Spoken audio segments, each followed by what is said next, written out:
Ben-Gurion University of the Negev embraces our endless potential as individuals and as a commonality to adapt and to thrive in changing environments. We aim to discover, to create, to pose questions that have yet to be asked, to develop solutions to dynamic challenges, and to push beyond the boundaries of the accepted and possible. We believe that our vantage point in Israel's Negev desert grants us a unique point of view. We invite you to set aside existing paradigms and to view the world from our unconventional perspective. We believe that bridging disciplines and cultures is critical to the success of research and scholarship. We believe in the delight of exploration, the culture of collaboration, and the cultivation of original ideas. Our unique perspective sparks our creativity, motivates our journey to understanding, and enables us to achieve the remarkable. In the pioneering spirit of David Ben-Gurion, we encourage you to adopt our expansive point of view and to see the extraordinary power emerging from the desert for Israel and for the world. Ben-Gurion University of the Negev.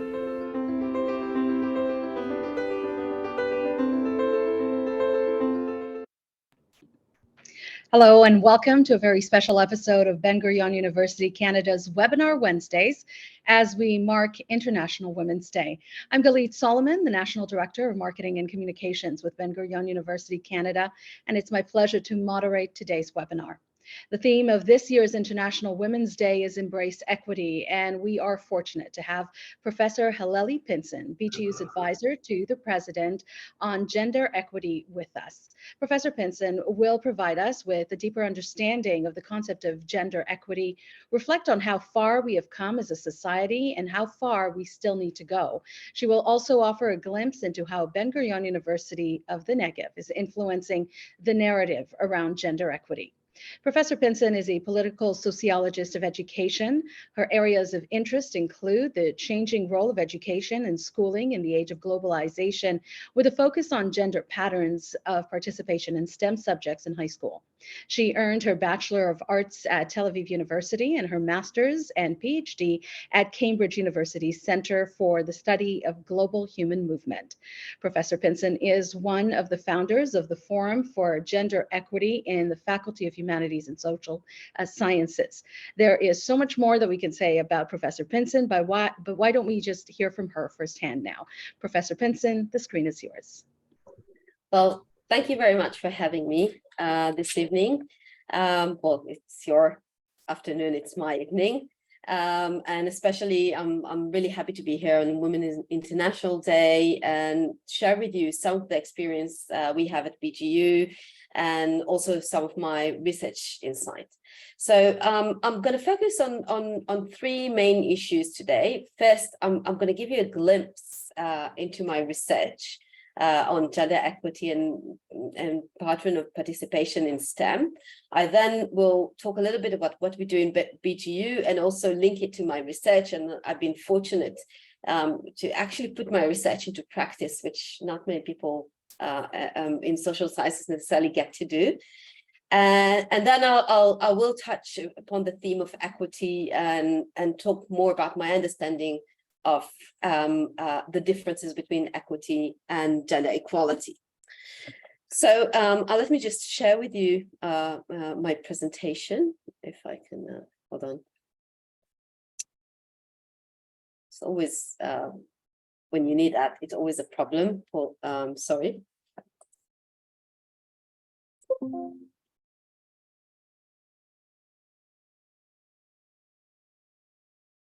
Okay.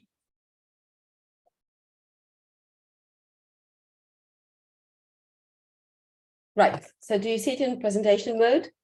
Just can someone let me know that it's, yeah, yes, right. Yes, thank you. Right, okay, so let me just start a little bit about gender and STEM. And I think one of the main areas in which we don't see, or in higher education and in education, especially in the what we call the global north or high-income countries, we see still very clear patterns of gender inequalities is in the fields of STEM. So this is just a table presenting the OECD average of a share of graduates by field. And as you can see, one of the biggest differences is engineering, which is the kind of the computer and technology part of STEM. And although we see in some areas of sciences like biology and chemistry and health sciences, the gap narrowing in the subject that are the foundation of the high-tech industry, which, as we know, is very lucrative in terms of income, we still see huge gender differences. And I'm pointing that and pointing about the importance of it, because when you look at patterns of participation in higher education in general, you see that we reach some sort of equality between men and women, and more, even in a sense, women are participating in higher rates in higher education, but in this sort of mainly STEM area, technology, engineering, and mathematics. And another thing that we know from the research, that first, I mean, this pattern starts very early, basically, usually at the end of primary school, around the age of between 9 and 10, we see girls losing confidence in their mathematical abilities. We see girls having less interest in STEM-related subjects. And some of the explanation that the research has given us so far is that girls have less self-efficacy. There are strong stereotypes about mathematics and math-related subjects like engineering, computer sciences, and so on. And those subjects are not only gendered, but those who, we have a very clear image of those who participate in this subject and those who follow this subject, meaning mostly we see when we think about an engineer or computer sciences, the main image that jump into our head is that of a man or a boy. And related to that, there's a lack of role models. And there's also what we call the chilly climate of STEM, meaning that even if girls have high self-efficacy in math, and they overcome the stereotypes and the lack of role models, once they enter a class of advanced computer sciences or advanced mathematics, they found themselves in a minority. And especially as when we talk about junior high and high schools, this has a very big effect on the decision whether to follow this path or not. And obviously, as we go along, we have this phenomena that we scientists are called the leaky pipeline. So if in primary school you see lots of girls having interest in science, then as we go along the lines and with the age, we see less and less girls.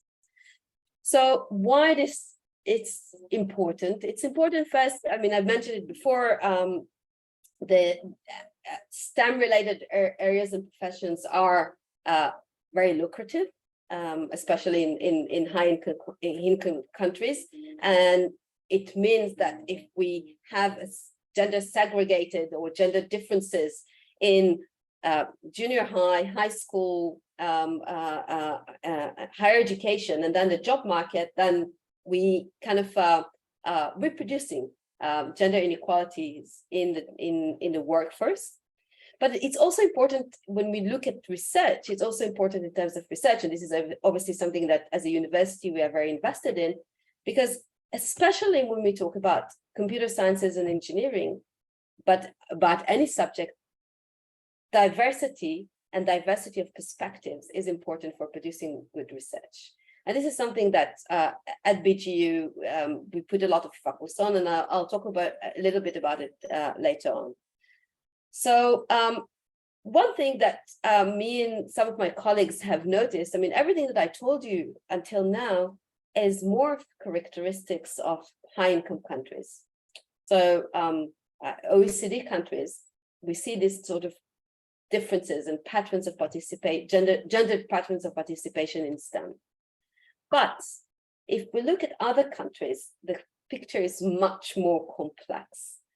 And the literature has already identified what we call the gender equity paradox, meaning that, and as you can see in this graph over here, as if a country is high on the gender equality scale, meaning women are represented in parliament, in the workforce,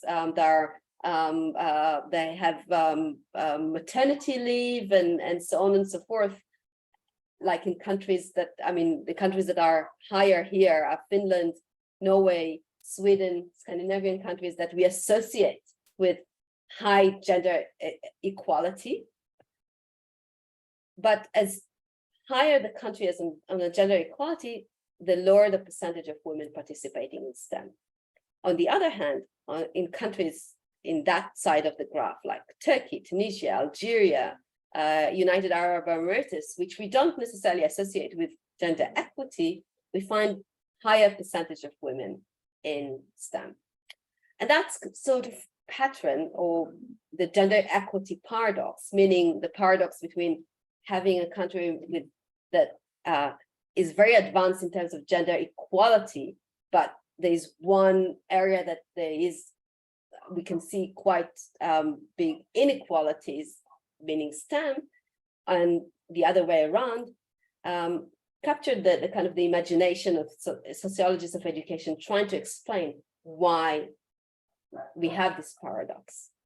And one of the explanation for this paradox, and this is where our research is coming in, is that high-income countries, OECD countries, that are associated with kind of a liberal perspective, encouraging individual freedom and sort of celebrating values such as self-fulfillment and self-realization, in the end, those ideas, the individualization, self-realization, self-fulfillment, are gendered concepts.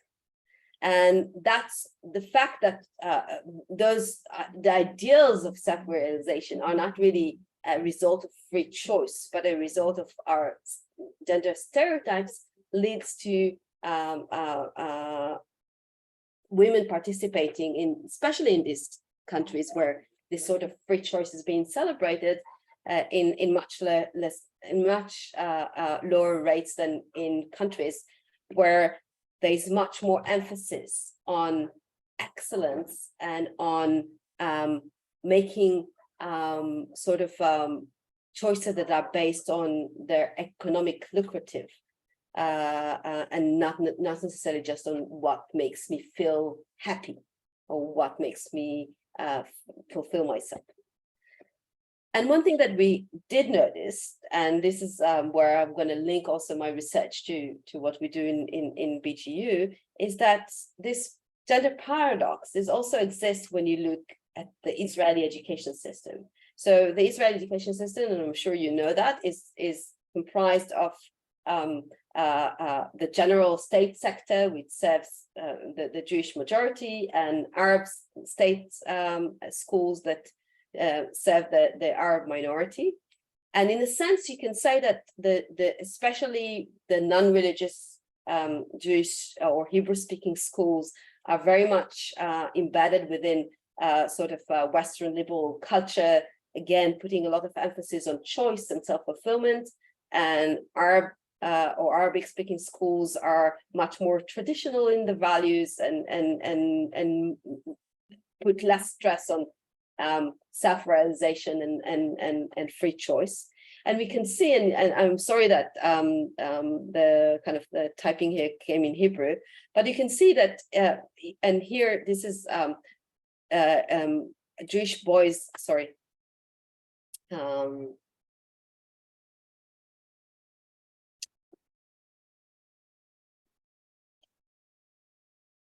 So you can see that the blue one is the deep blue is Jewish boys' rates of participation in physics versus Jewish girls.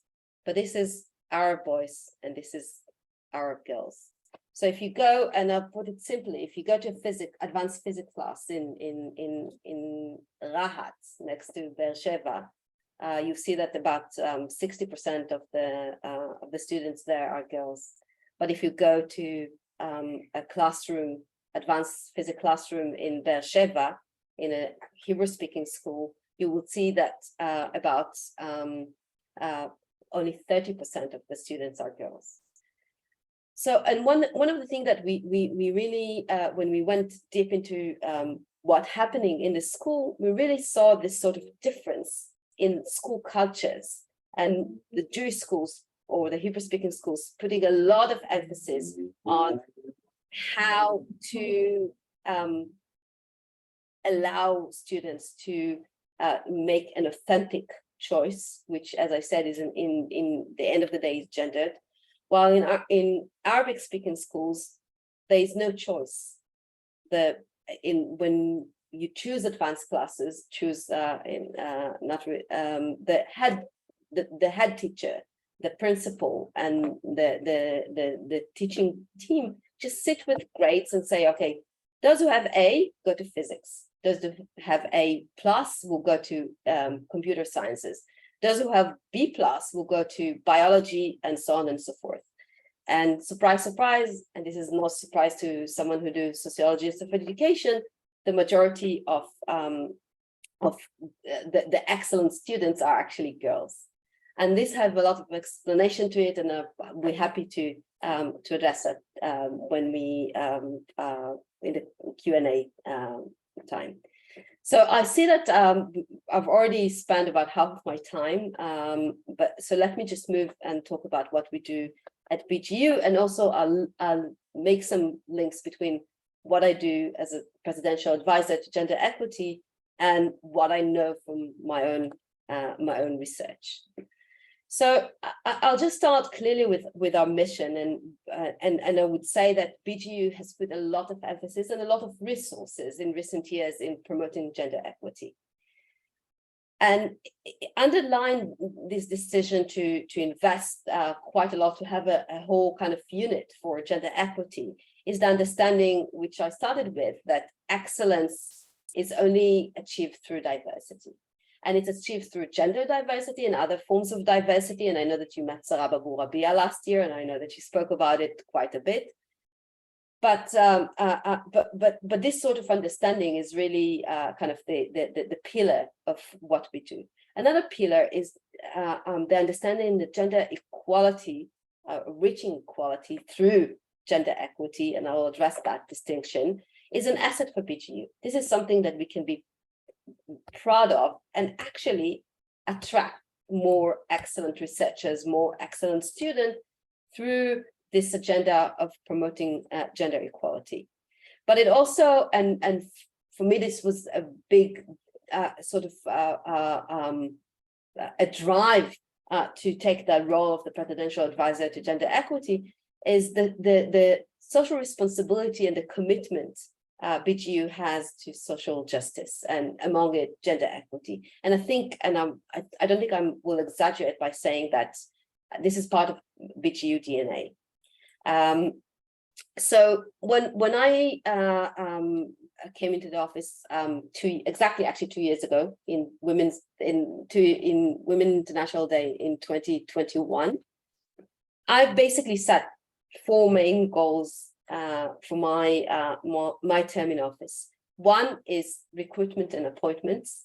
We have this is one of our biggest challenges, that we still BGU. The number of the percentage of women professors, faculty at the university is still below 30%, and we see a slow change, but this is quite a slow change. Another aspect that I've been committed to is promotions and leadership. And this is just to show you, this is what we call the scissors curve. And you see that again, the leaky pipeline, as we go higher in the rank, we see less women. This is the data from 2021. I actually have, but not in a graph manner, the data from last year, from 2022. And I'm happy to say that we're starting to close the gap, but we're still quite far from closing it. But we had a big raise in women full professors in the last year. Another big area that my office is working on is the underrepresentation of women in STEM. We have about, when we look at the difference between the faculty, for example, of social sciences and the faculty of engineering, we basically see a mirror image. Faculty of humanities and social sciences, 67% are women, while in faculty of engineering and engineering sciences, 67% of the students are men. And this has been something we've been working on quite strongly. And the other aspect, which really touches on gender equity, is developing a more equitable organizational climate that is attuned to women's needs. And I'll talk a little bit more about that in a minute. So one thing that I see that I'm running out of time, so I do want to focus on. I want to link my research to what we do in the office and focus on one aspect of thing that we have achieved in the past year, and this is a program that started 2.5 years ago, which we expanded now. It's called Ecosisters, and Ecosisters was a collaboration between the marketing units, the Office of Gender Equity, and the rector office, and especially the unit that is responsible for new student enrollment. And what we did is we said, okay, one of some of the main barriers of women applying, especially to the Faculty of Engineering, which has the lowest percentage of women, is the chilly climate. They understand that they're going to be there by themselves. The fact that they don't have role models, and the fact that they have low self-efficacy, and even if they have the qualification to apply, they might prefer an area which is more feminine or more suitable to what they see as their future trajectory. And one thing that, and what we did is we basically created a program that is based on three legs, if you want. The first was a marketing campaign targeting women who has the ability to enroll into the Faculty of Engineering, and kind of pushing a lot of images of women in this field, again, sort of trying to counter the lack of role models. The other was a scholarship program designed for women, and again, encouraging them to apply to these subjects. But the most important component is that we recruited about a dozen PhD students in engineering. All of them did their undergraduate, the master, and the PhDs at BGU. And we had this, and still have this PhD student contacting prospect candidates from the day they kind of leave a digital footprint, what they call in the marketing world the lead on one of the campaign, through the process of them applying and then being accepted to different programs in engineering. And from the moment of them just paying some sort of an interest in the programs, they're being contacted by the PhD students who invite them first to ask questions, and second to join a WhatsApp group that then and later on to join some during COVID it was Zoom meetings, now it's physical meetings, and that we found gives an answer to two barriers. First, the lack of role model, and the fact that they can see a woman that has been successful in that, in these fields. And the second is that by working also the mentor, working with the students or the prospect students in a group, they're actually forming a group together, and that again counters the chilly climate effect. And as you can see, we had quite an increase. Here we had quite an increase in the number of students enrolling into these programs, and especially programs like mechanical engineering, computer sciences, and information system that were very men-dominated areas. And we keep seeing in the last few years with this program a slow increase in the percentage of women. In some of the programs, the percentage are still low, but for example, in computer sciences, this year we reached 40%, and not so far from it in information system, in software engineering, and so on and so forth. So so this is just to give you some sort of taste to what we do. And the last thing that I wanted to talk about is really gender equity. So when we talk about gender equality, is in a sense the sort of agenda of trying to get equal representation of women and men, and in different areas, in different ranks, and so on and so forth, and provide equal conditions for both men and women. But what we know from research, and we know from practice as well, is that that sort of agenda is not enough and doesn't remove barriers that women often experience in work environment, in university environment, in order for them to be able to fulfill their potential, and actually for us to see more equality between men and women in different positions. And so when we talk about gender equity, we talk about an environment that is designed to actually accommodate for different life experiences. It takes into account, for example, the fact that during in Israel, especially during the period of PhD, a postdoc and early careers are usually coincide with the time that you start a family. And when you start a family, the impact that it has on, still, unfortunately, but on men and women is often different. But I would say in general that what one of my goal when I took the position was actually to make the university as an institution a more accommodating environment for families. Another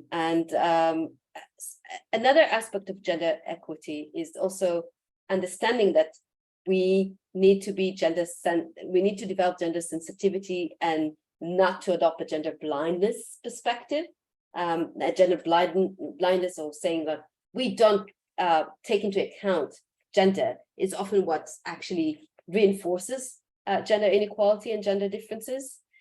And finally, as I said, try to level the playing field, try to promote an environment which actually take into account the fact that we not always start at the same position.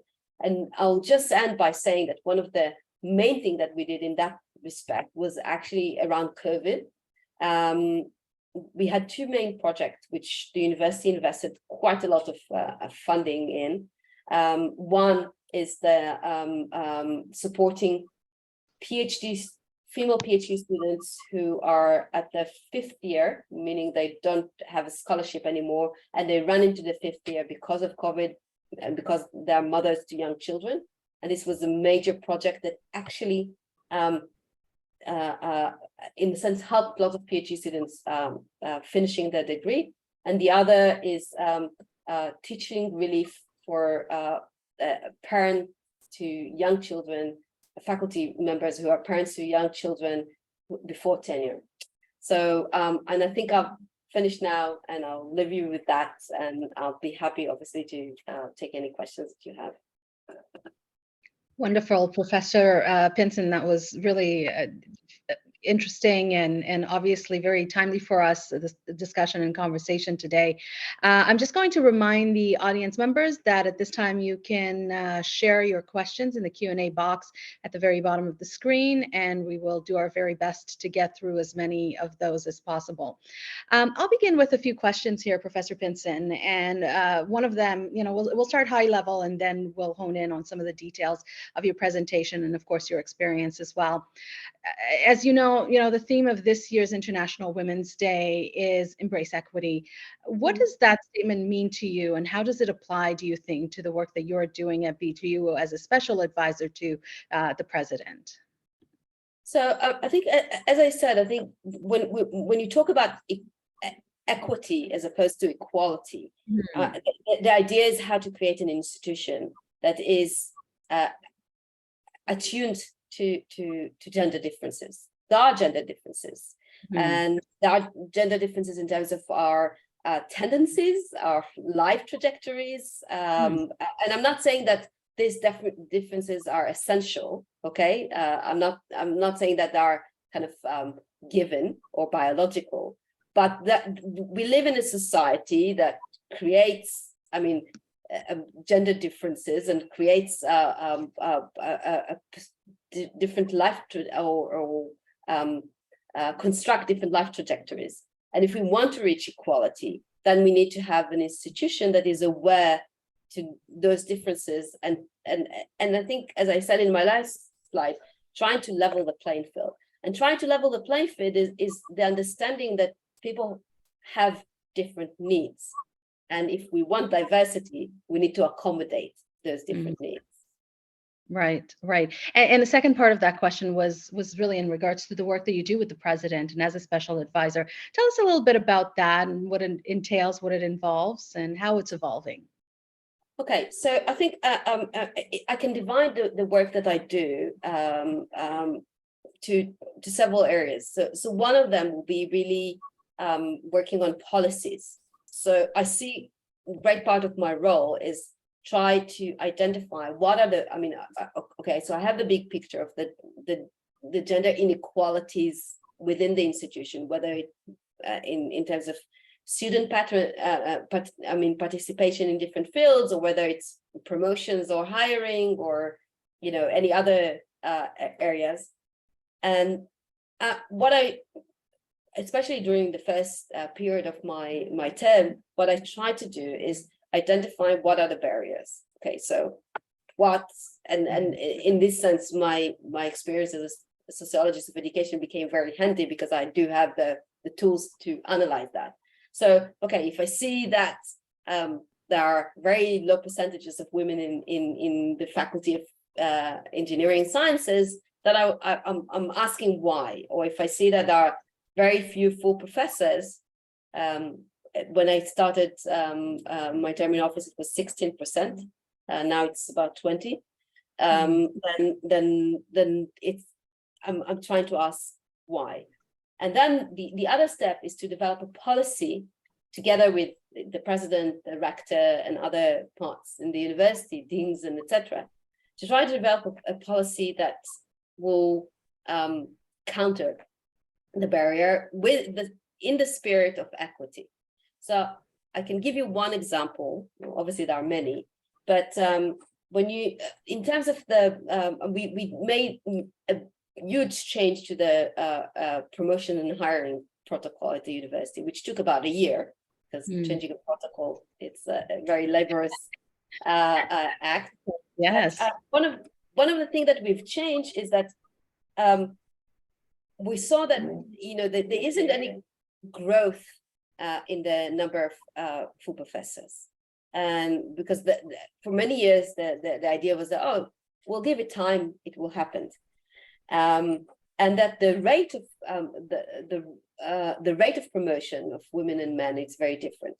And one of the things that sort of through actually talks with different people, we found that in order to start, when it's not the first rank to tenure, when you go from associate to full professor, until a few months ago, it was the person's initiative.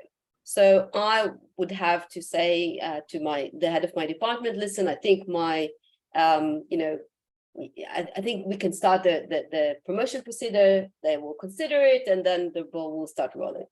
Mhm. Surprise, surprise, women tend to wait longer because they're less confident in their abilities. I was Sorry. going to ask, what is the reason for that? As you So said. I think, this is something that the whole what we call the imposter syndrome. Okay, so I mean, everyone I think in academia have some levels of imposter syndrome, but women have it in it's much more embedded in the way they think about themselves. Not every woman, and obviously I'm generalizing here, but I remember like sitting with who's now the head of the School of Education a few years ago, and she was like, and she's like really a brilliant researcher, top of her field, and she was then an associate professor. And I told her, like, what about going for promotion? I said, no, I think I'm going to wait for another 4 or 5 articles before I'll do that. While a man would already a year before would ask for a promotion. So one thing that we did, and I think that will make a huge difference, and we're going to see this difference in about a year or so, is that we decided that obviously a faculty member can ask for the process to start, but the promotion committees, departmental promotion committees, have to review every faculty member that hasn't been promoted in the last 3 years, and then decide whether they going to start the promotion process. And they have to report both to the dean and to my office. So it creates the sort of the check of balance of accountability of kind of countering the fact that there are biases, gender biases, but also not putting the responsibility for the speed of promotions of women who tend to take their time. So this is just in one example. Going back to some of the questions that are really based on your background and your experience, you were a partner in the historic decision by the university's Senate to have balanced gender representation, Yes. 50-50 representation. So, and this is on all of the university's central committees. How did you, have you been able to achieve this? How did you do it? Where are you in the process? And really, what does this mean for the university? Okay, so I would say that this was mostly, at first it was a symbolic decision. Okay, it is been realized, but it was a symbolic decision that its importance more than anything else, that it's brought a greater awareness to gender inequalities in representation in the university. So the whole discourse has changed, and even in committees that are not included under this umbrella, people are more aware that we need gender equity, and they will make an effort to get more women into different committees. In some faculties, it's almost impossible to fully realize. Because they don't have enough full professors or professors at all. Right. So it will take more time, but we make a lot of effort for it to happen. And just last semester, actually, we came sort of a difficult patch in which in some faculties there weren't enough women that could run to the position, and the restriction was full professor, and then the Senate had to decide whether it prefers the gender equity or the rank. And it actually voted in like huge majority. I think 90% voted for gender equity being the more important principle than the rank. Meaning that in this committee now, we can have also associate professors, which obviously increase the pool. So, yeah, but it's challenging, and especially because we still don't have enough professors, it's put a lot of pressure on those who are professors, female. So, and I'm certain that in the work that you're doing, you face a number of challenges and maybe even some pushback. Let's talk about that for a moment. I mean, obviously, as human beings, we know change is really the only constant in Yeah. life, but at the same time, we resist it, right? Are Yes. you running into that in the work that you do day to day? And are you seeing it in the research that you conduct as well? Yeah, so obviously the simple answer is yes. I mean, there's always like a pushback or sort of backlashes. But I mean, I have to say, and this is also it's sort of a challenge in itself, that the backlash is not that overt. So I think the sort of, whether it's because of it's the politically correct thing to do, or whether because people sort of internalize the fact that gender equity is kind of the mainstream agenda within the university. So very rarely there will be those who will challenge it, like will say like, this is we need to be gender blind, this is something we don't need to promote, or we don't need to, to invest in. But then there's a very big gap, and sometimes it's harder to actually kind of fight, because it's sort of implicit, is that so people might say, oh, listen, this is really important, or this is really yeah, I'm very committed to it, but we didn't have any women candidates, and so on and so forth. And obviously, I mean, probably the biggest challenge is hidden biases, because they're hidden. And there's a lot of things that we try to do in terms of training and workshops in the university, and especially for those who are at important decision-making crossroads, like in promotions and hiring committees, head of departments, and etc. We try to invest a lot in sort of developing the skills for them to identify themselves that they have hidden biases, and then try to be aware of them, and then do something about them. And that's interesting, because it leads me to my next question. There's a certain distance that we've come so far, and then there's obviously always that distance that we still have to go. So let's talk about that for a moment. How far, based on your research, based on your experience now too as an advisor, how far have we come? I would say as a society as a whole, and also as pertaining to the university itself, how far have we come, and how far do we still need to go? So so obviously, I think we're moving forward, and we have, I mean, and I think we have come quite far in terms of the awareness, in terms of policies that might, kind of counter gender differences and inequalities. But I mean, we are talking about, inequality patterns that has been there for decades, and that's not something you can fix in a second, and not in one policy. So I gave a talk a few months ago, and people asked me about, when we'll get to the point where half of the faculty will be women, because now we are just short of 30% in general.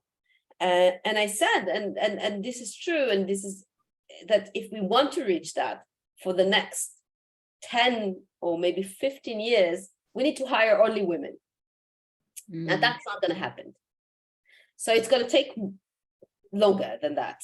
But we do see change. I mean, and one thing that I really encouraged by is to see that the kind of the gap in higher ranks are being it's closing, and that I believe will be closed quite well in the next, I would say, in the next decade, if the efforts will continue. Okay, so that's obviously not going to happen. It's not the gap was not closing by itself.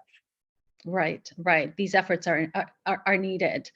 Yeah. Let's talk about your research for a moment. And this is a point that I found very interesting, and I'm sure many other people listening to it for the first time found it very interesting. I believe it was called the gender equity paradox. Is that remind me if that's Yes, the the name? right one.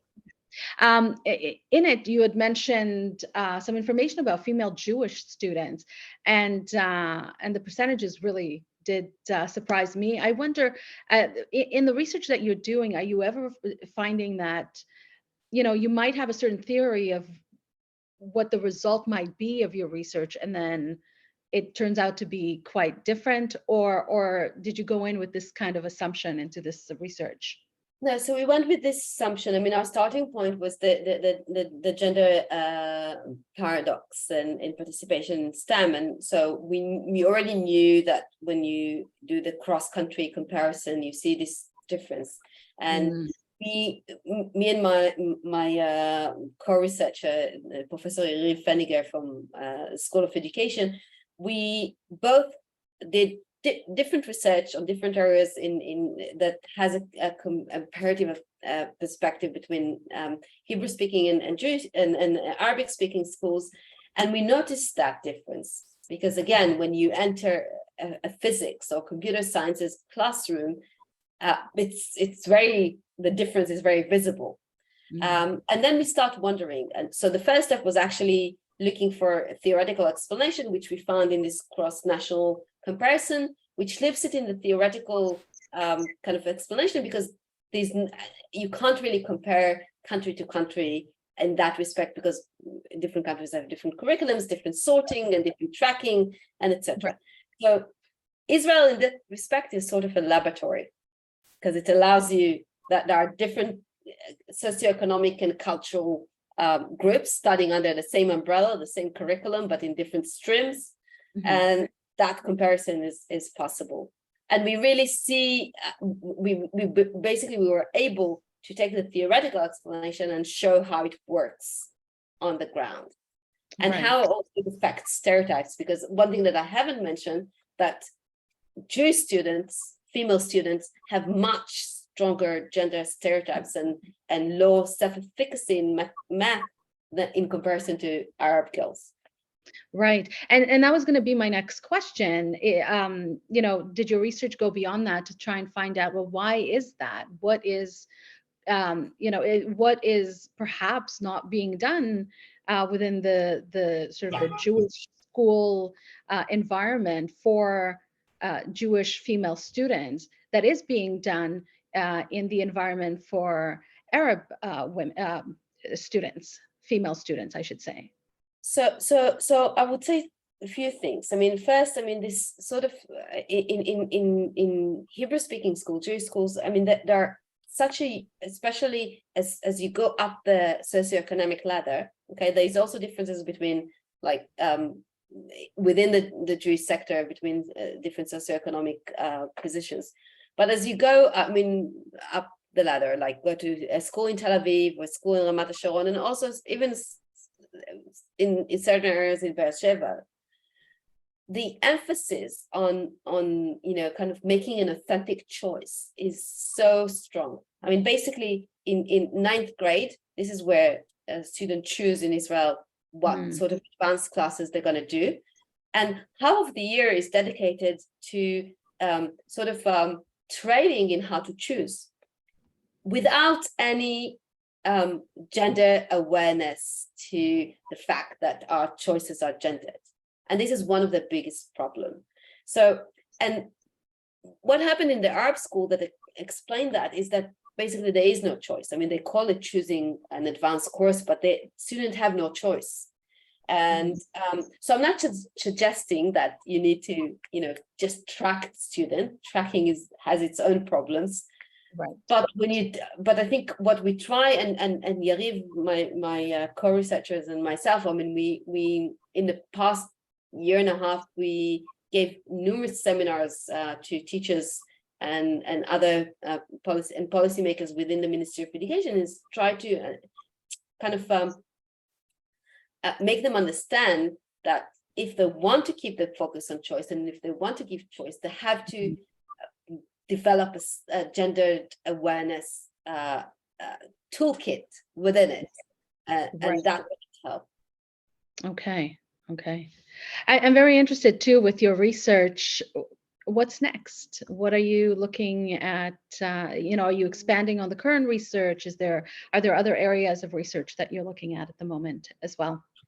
So, I mean, in terms of gender, Yes. yes, I mean, there's we are planning a kind of a follow-up research that takes it to the next level, which is higher education. We also have a PhD student who worked on what happened to girls that do choose science in high school, and compared to groups, those who persevered and those who dropped out in the middle of high school and changed subject. So trying to understand what are the kind of the causes for those who persevere and those who leak from the leaky pipeline. And another project we want to develop is really focusing more on the on Arab girls and their choice in higher education, because what we see is that, again, when choice is implemented, like in higher education, no one tracks you, you choose, then again, it does their achievements in the matriculation exam doesn't necessarily translate into higher education. So this is going to be one major project that we want to look at, how really we can kind of overcome the barrier between high school and higher education. And it's very interesting, in looking at your biography, I understand you're also a member of the UNESCO UCLA Network of Global Citizenship. So Yes. your work goes really beyond Israel as well and beyond the university. Tell us about a little bit about your experience there, and what I'm sure there's a certain amount of learning that's happening. There's a certain amount of your own expertise that you are sharing that may be helping not only locally within Israel, but also globally. Yeah, so I mean, the network is one of them, and it's also, I mean, I'm part of the World Congress for Comparative Education and the Comparative International Education Society, and I was part of the founding members of the Israeli Comparative Education Society, and former president of the society. And I think for me, one of the when you talk about globalization and schooling in the age of globalization, it's the understanding that the world is one kind of way, that countries don't develop their education policies in a vacuum. They borrow from each other, they look at each other. It's enough to look at the kind of PISA teams and all this sort of standardized testing. So even if you don't do like a traditional comparative research, when you compare one case to the other, like one state to the other, still the theme that I'm interested in are very much embedded within this sort of global web. So it's just natural for me that I'll be linked to other people. One thing that I'm quite I mean, in the last 2 years, I was mainly focusing on gender, I have to say, but in the past, citizenship education has been a major focus of my research, and now I'm moved with the spirit of what we experienced in Israel and in other countries. In recent years, I moved to look at more the impact of political populism on education policies. And citizenship education, one of them, but not only, both in higher education and in on school curriculum and school national schooling system. So, and I think that's especially when you look at this sort of area, obviously, so I read a lot about what's going on in Hungary, Poland, Turkey, and also the US under Trump and so on and so forth. So that's sort of Berlusconi in Brazil, and so very much trying to learn about the differences and similarities between and across countries. I'd like to wrap up with this question about, the future when it comes to gender equity and, looking down the line, 10 years down the line, and being the expert that you are, somebody who's, really in the weeds on these topics. Where would you like to see the world going in 10 years? What would you like to see happening? Okay. And maybe, I find you answering locally for BGU and, beyond that globally. So I think, I mean, it's a funny time for me to answer that question, because I'm a bit pessimistic considering what's going on nowadays in Israel and other parts of the world. So I mean, and it's important to say this sort of the legal reform or the legal coup, as those who objected call it, would have a great impact on gender equity and gender equality. So, but I think, I mean, ideally, what I would like to see is having a society that is more accommodating for differences, more accommodating for family life. I think being more accommodating for family life is an imperative for gender equality, for achieving gender equality, not only in terms of, women giving birth and the work environment needs to adjust, but if our kind of society and workforce will be more accommodating for family life, it will mean also that there will be there is a potential, at least, for having greater gender equality within the family, which is one of the major barriers for women being, integrated fully into the job market. And also, one thing that this is something that's sort of, I mean, it's much harder to implement because I don't think there is a policy you can implement to achieve that. Is I would say it like that. I think women brings different qualities into university, into the workforce, and etc. But those qualities are not necessarily have the same value as the qualities that men brings. And this is something that I would like to see changing. And also, I would like to see less dichotomy between. I mean, I would like to see men embrace also what is considered women's quality and vice versa. Very good. Professor Halleli Pinson, thank you so much for your insights and for sharing not only the work that you do with your research, but also the work that you're doing with the university and really around the world. We really appreciate your time today. Thank you very much.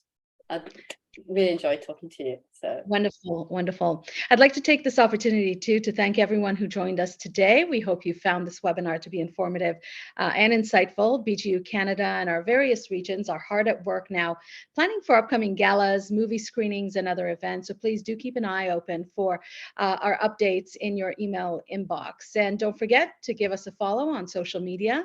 You can find us on LinkedIn, Facebook, Instagram, and Twitter. Our videos are all available on YouTube as well under Ben-Gurion University Canada.